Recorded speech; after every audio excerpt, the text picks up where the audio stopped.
And I lived my life in the reflection of other people's approval. I was a good girl because people said I was a good girl. I was helpful because I helped people. I existed to get affirmations from other people, which is just a prescription for insanity. Like that, nobody can live like that. And we can't, it's like you're going to hit a wall. And I just, I was a third of four children, and I just thought that's the way the world worked. You just did, and you got approval, and that's how you knew you were worthy. Fear stops us from achieving our true greatness.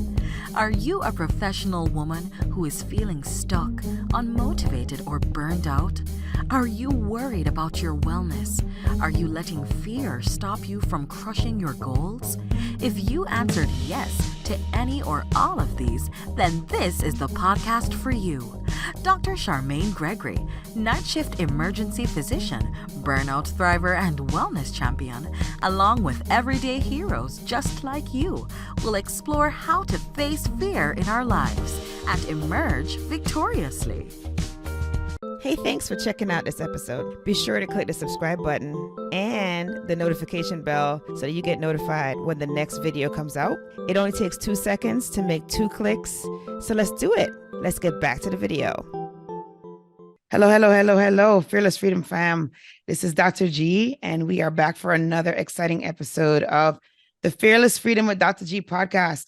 Today, we have none other than Julie Hilsen, and she is going to tell us all about herself and all of the amazing things that she is up to. Take it away, Julie.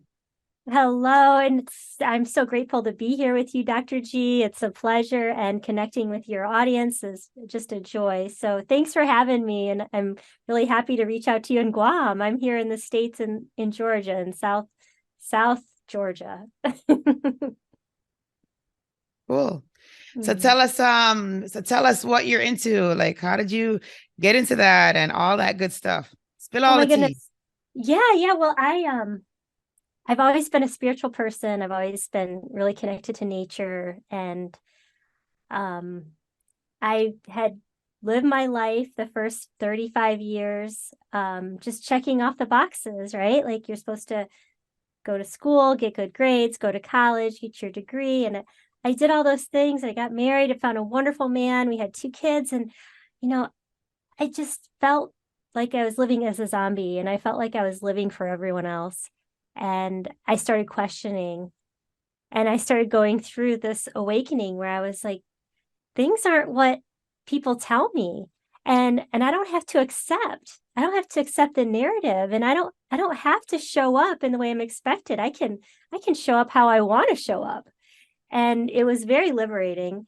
So, obviously my life got turned upside down, and thank God my husband was able to ride the storm with me. We were able to stay together. I know lots of people that their path changed, and, relationships do run their course, but I do honor and just cherish my marriage of 22 years. And they say, being in a relationship, you have to have 1,000 funerals because everyone's changing all the time, right? So thank goodness our love persevered, and we found a way. Not saying it was easy. We had to do a lot of deep dives. And, I started like gathering my information about what I learned. And the angels, spirit, God, helped me. They brought me through it. They wanted me to see, and they wanted me to know that I'm a divine being, and I have it's a human right to be happy. And I never looked through my life through that lens, that I was a divine being and it was my birthright to be happy. So my mission is to share that idea that you are loved because you're here. You're beloved because you have breath in your lungs. And my book, Life of Love, A Joyful Guide to Self and Sensuality, it's a testament to my path, to things that help me. It goes from taking care of your spirit and your body to your surroundings. Like everything that you come in contact with leaves an energy print on your soul, on your being. And so you have to be conscious. You have to be conscious of the things you put in your body, the things that are around your body, the things that you expose yourself to entertainment wise. I mean, these things all affect us energetically. And I realized through all this my quest to find out how I could be happy, I realized that we're sensitive, we're crystalline beings, and we can control our emotions. We can control how we affect other people. And it's all centered on your heart. Your heart is the most powerful thing about you. People think their brains are so powerful. No, your heart puts out so much more energy than your brain. And we're heart beings.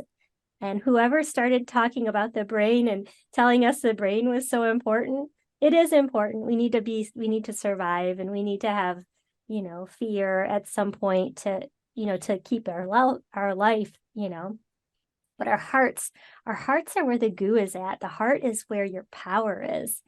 And emotions and feelings, that's your core. That's your freedom to live a joyful, empowered life, is to listen to your emotions and your heart. And just, I give people the permission. You feel, you run through it. You want to scream, you go scream. If you need to get it out, you get it out. Because if you don't, you're going to keep having the same trauma again and again, just in a more severe way, because the universe needs us to be happy. It needs us to work through these things. It needs us to love each other without judgment and unconditionally. And, it's just, I love sharing my message and inspiring people to have better relationships, to be more authentic, and just live your best life. We were here to be abundant and share and live in community and support each other. And I love to be in that space where people are happy and they have hope. So I'm here to give hope. Awesome. So you have to tell us, you mentioned that there was a turning point. You mentioned a point of like a conscious interrupt that caused you to transform. Was there fear involved in that? And can you give us a little more detail as to what caused the pivot? What pushed you Right. towards that end? Ooh, yeah. Definitely fear was involved, because when you're authentic, the biggest fear is that you're rejected for being yourself, that you're not good enough. And I lived my life in the reflection of other people's approval. I was a good girl because people said I was a good girl. I was helpful because I helped people. I existed to get affirmations from other people, which is just a prescription for insanity. Like that, nobody can live like that. And we can't, it's like you're going to hit a wall. And I just, I was a third of 4 children, and I just thought that's the way the world worked. You just did, and you got approval, and that's how you knew you were worthy. But I had to give up that paradigm, and I had to go deep and say, what am I about? It's easy to go by a script and just follow along the path, because if it doesn't go well, it's not really your fault. Mm-hmm. So I had to own it, and I had to stop being a victim, because the other thing was, when things didn't go my way and I was just serving everyone else, I was just like, oh, these people are so selfish. These people are so unconscious. And, it's everyone else's fault, because I was just being a saint. I thought I was being a saint, but I was living a lie, because I wasn't being honest with myself about what I really needed, how I could take care of myself, because you can't live completely in the reflection of your deeds. You have to know that you're worthy just because you're here. So was there a specific event that caused the conscious interrupt? Because, because you're mentioning that your upbringing kind of molded your responses, right? And so I'm just wondering how and when did the transition actually happen? Because if you go from something that you're nurtured to do, how do you completely say, I'm not doing that anymore, and I'm going to do something different? Wow, I wish I fell and hit my head and I could say that. But I think it was when I discovered the angels and I met Dr. Carolyn. She showed me that the angels were around me, and I was like, wow, that's pretty special. And then I learned that everyone has angels around them all the time. And then I was like, well, I started questioning everything. So I guess it was a path of not being happy and hitting a roadblock of being dissatisfied. And then I started looking for answers. So I think it was misery. I think I hit the bottom of my the end of the leash, the bottom of the well, however you say it. I hit a wall of just, I wasn't going to drink a bottle of Chardonnay and feel better. I realized that. And I knew that if you repeat the same thing over and over again and expect a different result, that's insanity, right? And I'm like, I'm not going to live an insane life. So yeah, I guess I hit a wall. I really was unhappy. And I think that misery led me to start to question and to ask God. God doesn't give us more than we can handle. So we have to ask him, how can I handle? What am I supposed to do here? And that was a big question. I connected to God, and I had faith, and my faith went different directions throughout my development, but all in all, God's been there. And then when I invited Jesus back in, I said, Jesus, please show me. And I felt my heart warm up when I invited Jesus back into my life, because I was sort of looking just toward God, because I thought, well, maybe Jesus didn't have the answers. And so it's really cool to have that perception and feel that. And I'm just so happy that I was able to get there. Okay.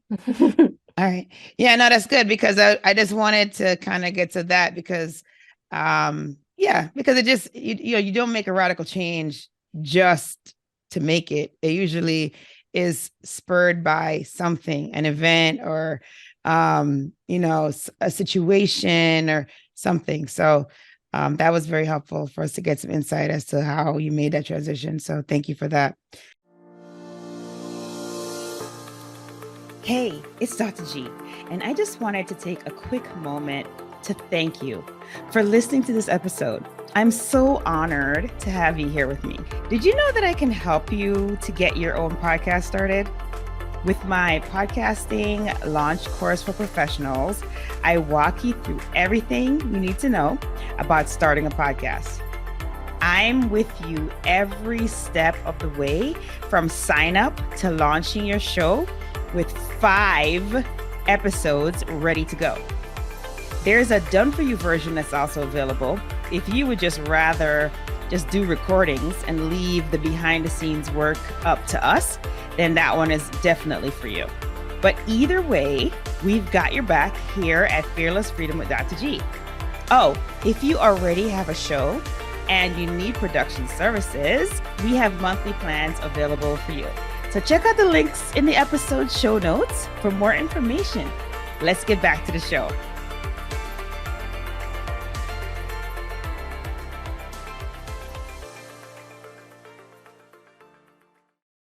Okay. And then, so tell us, how is it that you help others? So you mentioned that you help people to find their happiness, and you mentioned the book. Is the book the way that you transfer your message, or do you do other things? Mm-hmm. Well, yes, definitely. I infused loving messages throughout the book and sacred geometry in the pages. And, it's like the book is a major healing tool. I believe that the way we show up every day has an effect on everything. So I show up in my life every day with the intention of living my best life, of serving God for me and through me. And every day is different, like I do have my own podcast, and I have inspiration on there that I just am so honored to share space with other people who want to heal and inspire. So it's a daily, I'm creating daily. I consciously add to the energy grid positivity, and to transmute anything that no longer serves this earth. Like I'm a warrior for the ascension, for us getting to the place we need to be so our children can have abundance. And there's, I know that equality is a crazy thing to say and we throw it out there, but I think that we need to have a happiness equality and, get rid of these power structures that are holding everybody down. There's a small percentage of people that are holding the majority of all the wealth. And, I think people are making choices. Like there's things happening and it might not make the headlines, but as people are shining light on things that don't make sense, like everyone will say, hey, that doesn't make sense, but it's still happening. And so we're, through the masses, we're starting to uncover those things that don't make sense for everybody, that aren't humanitarian. There's a lot of stuff out there that's, against what all of us agree with. And it might be the small percentage that makes abundance from that, but we're starting to talk. We're starting to get out there. So I'm holding space for those people. I'm holding protection and love. And just like I said, I'm fighting anything that's against humanity and the abundance and happiness of the world. Mother Gaia deserves better than what we're doing. And we're going to expose this, and everybody being conscious and being aware of things happening in their community. It matters. Like, your attention matters. So if you can find something in your life that you're like, hey, that doesn't make sense, what can we do? That's where we start. And we just don't put energy toward those things that don't resonate with humanity. I don't want to get into too many details, but everybody knows things that just don't add up. Fair. Okay. Yeah. All right. And then how did you, so you talked a little bit about the fear involved in the transition. Was there any fear involved in creating the book and any of the other steps that kind of led up to here? Can you give some insight on that? Oh yeah, because when you write a book from your heart, you have another chance for someone to reject or judge you, or to say, who are you to put your opinion out there, right? Like, it's a very vulnerable thing to put yourself into a thing that is reached by the public.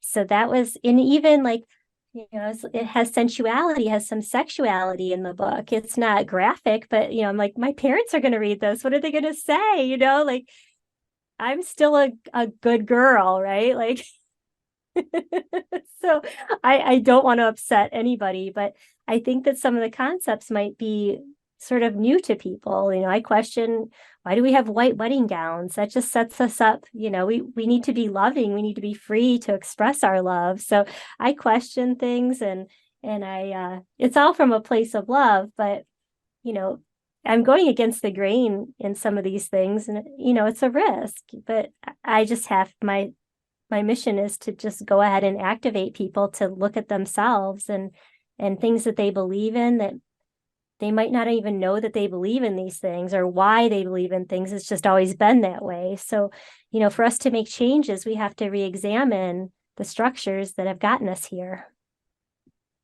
Absolutely. It's kind of like the lady who was making the turkey or whatever it was, and she kept on cutting when I was couldn't have been turkey, must have been a ham. She cut off the edges of the ham to put it in the roasting pan and put it there. And the mom came in and was asking her, well, why are you doing that? And she's like, because I saw you do that. And then the mom said, oh, I guess I did do that. And then she asked the grandma, why did you do that? She was like, I did it only because I didn't have a pan that could fit the meat. There's no other reason. Why are you wasting good meat by cutting off the edges? So it's the same thing. It's like, there are definitely going to be situations where things are passed on, and the rationale behind them may or may not have been, sound, or may not have been intended for it to be passed on. So yeah, it's interesting. It's interesting. It's a great example. It's a great example. And, the more you study psychology, like between the ages of 3 and 6, children and people, we make judgments about the world that follow us our whole life. And we don't understand everything at that age, but we make these covenants, these promises to ourselves that we're not going to be like that. And then we live our life to not be like that, or to do that way. And, so many times we don't examine these judgments that were made at such an impressionable age with such little background as to what's going on. I love that. Don't cut off the edge of the ham. Yeah. She was like, why are you doing that? You're wasting the meat. That's like good meat. You just wasted it. So I don't know if it was a pot roast or a ham, but it was some kind of meat. And the grandma was like, what are you doing? Why? I just did that because I couldn't fit it into the pan I had. So yeah, it's just kind of funny. Oh my goodness. Okay. All right. So then you have to tell people, how can they so tell them the name of the podcast that you have, and also tell them where they can find the book and the name of the book again. Oh yeah. The podcast is Life of Love with Julie Hilsen, and it's on all the major platforms where you can listen to a podcast: Google, Spotify, Apple, There's like 12 of them on there. These are, and then my book is on Amazon. It's called Life of Love, A Joyful Guide to Self and Sensuality. Yeah. So, Awesome. Awesome. Awesome. mhm. Awesome. Oh, and So, my website is youneedapeptalk.com, and all my stuff's on there too. okay, great. That's great. And it's spelled you need a pep talk. Like it's not Y-O-U. Is it Y-O-U or is it you Right. need? It's the whole word, the complete words. And then Okay. sometimes you have to put www first. Okay. So it's YOUNEEDA Okay. peptalk.com. Okay, Yeah. good. Yeah. It usually comes up if you type in youneedapeptalk.com on Google pretty quick. I've had it for like 15 years. I've had this podcast. Oh, It's good sort on of you. morphed. That's awesome. I So started because I that's longevity because usually podcasts are like, there's like a little bit of pod fading. A lot of times people start a podcast and it kind of like fades out after a few episodes. So 15 years is strong. That is like Yeah, well, solid. it's just the website. I've only had my podcast for just 18 months, but Okay, the gotcha. website But I've the been putting. website, so you've owned that Mhm. domain for quite a while. That's awesome. Yeah, I used to just put like recipes and information about like crap that's in our food, and like people don't eat this stuff, like I do like cereal reviews and things that were dear to my heart. I just share, and then I really wanted a platform for people to help each other, but it's amazing how it's sort of changed and morphed to what I'm interested in. So I just kept it because I like the name. Fair, yeah, it's a cool name. It's a cool name. Thanks. Awesome. Awesome. So we are at Yeah, the point of the show where we do our tradition, and it is a fill in the blanks.